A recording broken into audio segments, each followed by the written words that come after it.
बाड़ी से जुड़ी हुई सभी बहनें और उपस्थित भाइयों बहनों, मुझे प्रसन्नता है कि विगत 5 वर्ष से आदरणीय प्रधानमंत्री जी की प्रेरणा और उनके मार्गदर्शन में पूरे देश के अंदर पोषण माह जिस मजबूती के साथ आगे बढ़ा है, उत्तर प्रदेश ने उसमें काफी बड़ी सफलता प्राप्त की है।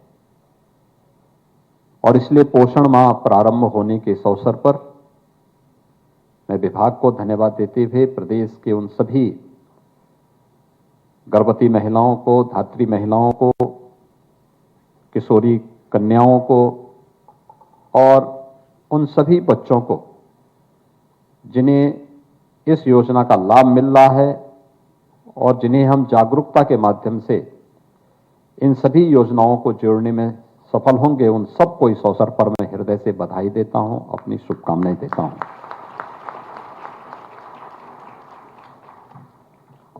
आज का ये कार्यक्रम अपने वर्तमान और अपने भविष्य को पोषण से युक्त करने, उन्हें सक्षम बनाने का भी एक अभियान है। अगर मां स्वस्थ होगी तो स्वाभाविक रूप से वर्तमान स्वस्थ होगा। किशोरी कन्या या कोई बालक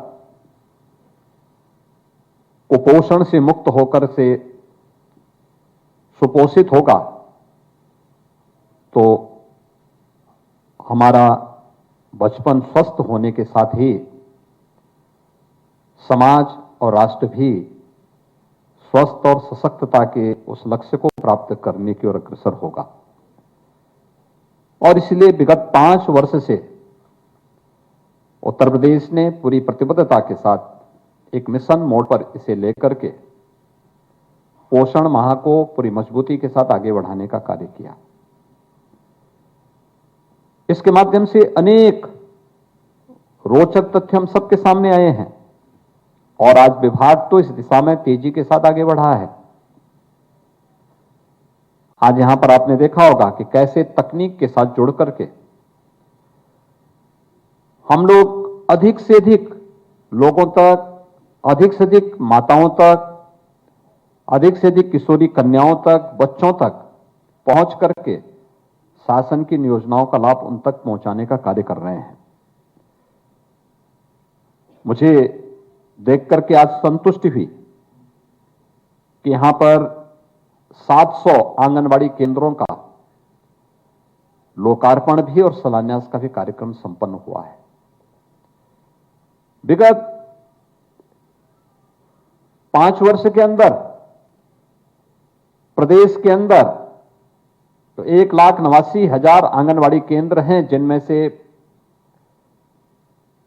बहुत सारे ऐसे थे जब 2017 में हम लोग आए थे जिनके पास अपना भवन नहीं था, किराए के भवन पे चलते थे। उन सभी को चिन्हित करते हुए 21,700 से अधिक आंगनबाड़ी केंद्रों के अपने पक्के भवन बनाए गए और आज उनमें से 700 ऐसे हैं जिनमें 199 का शिलान्यास और 501 आंगनबाड़ी केंद्र का लोकार्पण का कार्यक्रम भी यहां पर संपन्न हुआ है।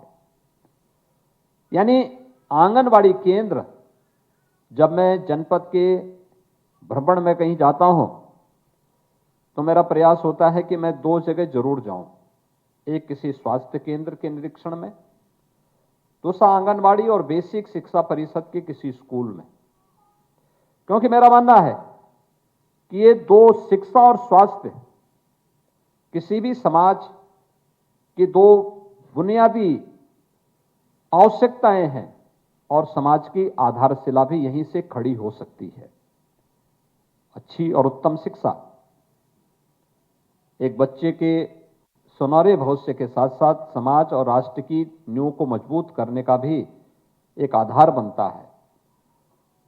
और उस दिशा में जो प्रयास हुए हैं, कोरोना कालखंड के कारण हमारी जो गति थी थोड़ा बाधित हुई, अन्यथा अब तक हम लोग सभी आंगनबाड़ी केंद्रों को प्री प्राइमरी के रूप में इन्हें आगे बढ़ाने की दिशा में तेजी के साथ आगे बढ़ चुके थे।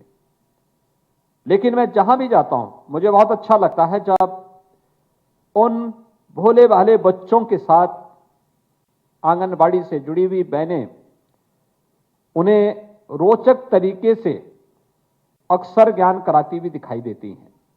और मैंने कई जगह इसका उदाहरण भी दिया कि मैं एक जगह जब आंगनबाड़ी केंद्र में गया था तो मैं वहां देख रहा था लगभग 25 से 30 बच्चे थे, और वे बच्चे वहां पर उनके साथ में जो गुनगुना रहे थे, वहां पर कैसे अक्षर ज्ञान कराया जाता है, कैसे शब्दों का ज्ञान उन्हें कराया जाता है, ये सब मैं वहां देख रहा था। और मैंने देखा कि कितनी सहजता के साथ उन बच्चों को बताया जा रहा था। मैं उसके बाद अपने आप को रोक नहीं पाया। मैंने जैसे ही उन लोगों ने मुझे देखा तो मैं उनसे गया वहां पर। मैंने 2-3 बच्चों से पूछा, मैंने कहा क्या तुमने सीखा, मुझे बताओ तो लो। अब आप सोचिए 3 से 5 वर्ष तक के बच्चे कितनी सहजता के साथ वहां पे बोल रहे थे। उन्होंने मुझे मेरे सामने यानी जो कुछ उनको बताया जा रहा था उसको उन्होंने वहां पर बोलना भी प्रारंभ किया। ये चीजें दिखाती हैं कि हम अपने बचपन को जब उद्धरण के माध्यम से कुछ रोचक जानकारी देने का प्रयास करते हैं तो उसके उदाहरण भी हम सबके सामने होते हैं, और उन बच्चों की वो नींव मजबूत होती है जो शिक्षा के क्षेत्र में उन्हें आगे बढ़ने के लिए प्रेरित करती है। आंगनबाड़ी केंद्रों के आज 700 ऐसे केंद्रों का शिलान्यास और लोकार्पण का कार्यक्रम भी यहां पर संपन्न हुआ है। पोषण मैनुअल से संबंधित पुस्तिका सक्षम का विमोचन का कार्यक्रम भी यहां पर संपन्न हुआ है। और विगत 5 वर्ष के अंदर इस दिशा में क्या प्रयास हुए हैं, सशक्त आंगनबाड़ी, इस पुस्तिका का विमोचन भी हुआ है। मैं चाहूंगा कि ये पुस्तिका विभाग के मंत्री और विभाग के सचिव हर आंगनबाड़ी केंद्र में इनको जरूर पहुंचाने का कार्य करें। जितने भी 1,89,000 जितने भी हमारी आंगनबाड़ी केंद्र हैं, हर जगह ये पहुंचे। इसके साथ ही तकनीक का उपयोग करते हुए आंगनबाड़ी केंद्रों के लिए उनके पर्यवेक्षण से संबंधित जो मोबाइल ऐप है सहयोग, आज उसका भी लॉन्च यहां पर किया गया है। बच्चों के लिए 3 से 5-6 वर्ष के तक के बच्चों के लिए बाल पिटारा मोबाइल ऐप का यहां पर अभी उससे भी लॉन्च किया गया है। और ऐसे ही दुलार नाम से भी एक कार्यक्रम यहां पर, उसका भी आज शुभारंभ हुआ है। यानी इतने सारे कार्यक्रम पोषण माह में हम एक साथ यहां पर आगे बढ़ा रहे हैं। परिणाम क्या है? ये हमारे लिए जब 2017 में मैं आया था, मुख्यमंत्री बना था, तो उस समय मेरे सामने सबसे बड़ी चुनौती थी कि जब नेशनल फैमिली हेल्थ सर्वे होते थे तो इस सर्वे में यूपी देश की आबादी का सबसे बड़ा राज्य है, लेकिन सर्वे में यूपी सबसे फिसड्डी राज्यों में होता था। और आज मुझे बताते हुए प्रसन्नता है, विगत 5 वर्ष के अंदर किए गए परिश्रम का परिणाम क्या है कि एनीमिया में अगर आप देखेंगे तो नेशनल एवरेज से भी उत्तर प्रदेश का अच्छा हुआ है। यानी खून की जो कमी की शिकायतें होती थी, आज उससे उभरने में उत्तर प्रदेश सफल हुआ है और काफी तेजी के साथ हमने अपनी गति को आगे बढ़ाया है। शिशु मृत्यु दर और मातृ मृत्यु दर काफी हद तक नियंत्रित करने और नेशनल एवरेज के आसपास हम लोग पहुंच रहे हैं। ये चीजें दिखाती हैं कि हमारी दिशा सही है, हम सही दिशा में प्रयास कर रहे हैं, और उसे और तेजी के साथ आगे बढ़ाने के लिए ही हम लोगों ने जो मकड़ जाल था पोषण मिशन के साथ जुड़ा हुआ, उसको विकेंद्रित करते हुए 60,000 से अधिक महिला स्वयंसेवी समूह से जुड़ी हुई बहनों को इसके साथ जोड़ा है। लोगों के लिए कौतूहल और आश्चर्य का विषय था। मैं तो देख के ताज्जुब करता था कि जो लोग शराब बेचते थे वे लोग पोषण का पोषाहार भी बेच रहे हैं। तो मुझे ताज्जुब होता था कि भाई ये तो इस शराब बेचने वाले लोग इस मामले में क्या काम करेंगे। हमने कहा नहीं, ईमानदारी के साथ इस कार्य को कोई कर सकता है तो ये बहनें कर सकती हैं जो वास्तव में जिनके मन में ये भाव हो।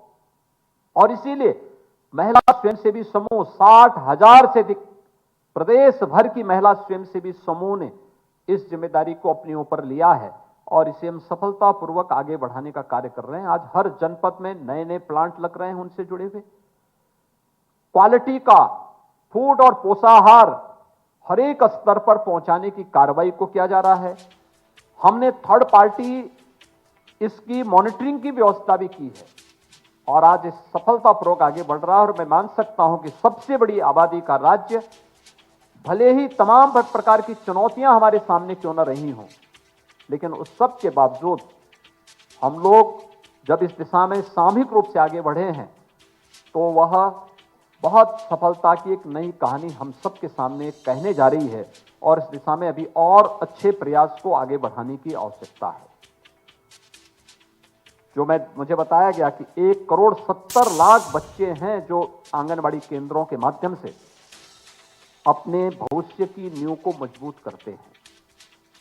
यानी दुनिया के अंदर बहुत सारे देशों की इतनी आबादी नहीं होगी, देश के अंदर बहुत सारे राज्यों की इतनी आबादी नहीं जितने हमारे पास आंगनबाड़ी केंद्रों में बच्चे हैं। और इसलिए इन बच्चों को देश के एक अच्छी जवानी देश के सामने आए, देश के सामने एक सक्षम बचपन से सक्षम जवानी आए, प्रतिभावान नौजवान हमारे सामने मिले, उसकी नींव को मजबूत करने की जिम्मेदारी आप सबकी है। और इसलिए उस नींव को मजबूत करने की इस जिम्मेदारी को आज इस पोषण माह के माध्यम से आगे बढ़ाने के इस कार्यक्रम को हमें आगे बढ़ाना है। हम आभारी हैं अपने आदरणीय प्रधानमंत्री जी के, जिनकी प्रेरणा से ये कार्यक्रम एक नेशनल प्रोग्राम का हिस्सा बना। और हम आभारी हैं प्रदेश की अपनी राज्यपाल महोदय का भी, जिन्होंने आंगनबाड़ी केंद्रों को गोद लेने की कार्रवाई को सफलतापूर्वक आगे बढ़ाया है। और मैं विभाग से भी कहूंगा 1,89,000 आंगनबाड़ी केंद्र, इन सभी को हमारा प्रयास होना चाहिए। हर आंगनबाड़ी केंद्र जनप्रतिनिधि, शासकीय अधिकारीगण, प्रशासन के अधिकारीगण, पुलिस के अधिकारियों को, शिक्षा विभाग के अधिकारियों को और समाज के सक्षम तबके को हम गोद दें और वहां की बुनियादी सुविधाओं को उसके साथ जोड़ करके बच्चों के लिए, वहां पर जो बच्चे आते हैं उन बच्चों के लिए जो अच्छे कार्यक्रम चल रहे हैं, मैंने देखा है उनके लिए खिलौने आते हैं, 24 प्रकार की वे आइटम उन बच्चों के लिए मिलती हैं जिनके माध्यम से उनका मनोरंजन भी होता है और ज्ञानवर्धन भी होता है। ये सभी उनके साथ एक साथ जुड़ती हैं। दूसरा, मैं आंगनबाड़ी बहनों से एक बात और कहूंगा, कोविड के दौरान आपके कार्य को सबने सराहा। घर घर जाकर के एएनएम और आशा बहनों के साथ मिल करके जिस तरीके के कार्यक्रम के साथ जुड़ी थी, उसकी सबने सराहना की थी। आज हमारी जिम्मेदारी बनती है कि हम इन सभी कार्यक्रमों को आगे बढ़ाने में तो अपना योगदान दें ही, साथ साथ जो भी कार्य हम कर रहे हैं उसको मोबाइल से अपलोड करने की भी आदत हमें डालनी पड़ेगी। और शासकीय स्तर पर, जनपद ब्लॉक खंड स्तर पर, शासन के स्तर पर, जनपद स्तर पर और फिर शासन स्तर पर इसकी नियमित मॉनिटरिंग अगर होगी तो हमारे यहां जब भी डाटा में हमेशा हम कभी कभी पिछड़ते इसलिए हैं क्योंकि समय पे अपलोड ना होने के कारण, और उसके कारण कभी कभी हमारे डाटा अच्छे होने के बावजूद भी, यानी हमारे परिणाम अच्छे होने के बावजूद भी डाटा में हम पिछड़ जाते हैं। तो हर एक चीज को अपलोड करने की आदत डालना, हर आंगनवाड़ी केंद्र को गोद में लेकर के उन आंगनवाड़ी केंद्रों को सक्षम बनाने में हम बहुत बड़ी भूमिका का निर्वहन कर सकते हैं।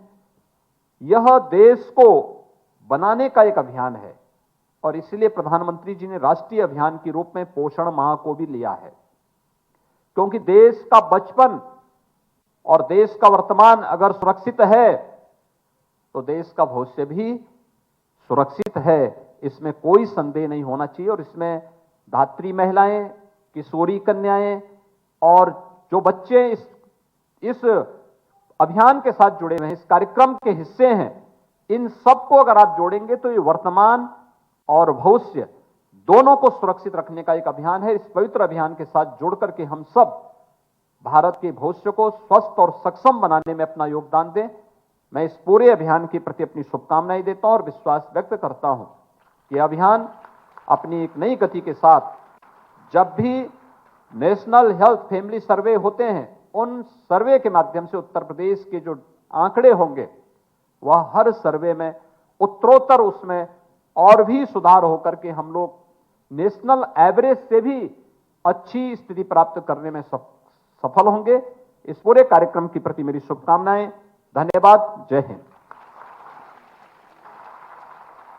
बहुत बहुत धन्यवाद माननीय, आपके प्रेरणादायी उद्बोधन के लिए। आपका उद्बोधन, आपका मार्ग। माँ, ये दूध कहाँ जाएगा? ये हमारे यूपी के गांव से हमारे यूपी के शहरों तक। शहरों तक कैसे? पहले बंसी के पापा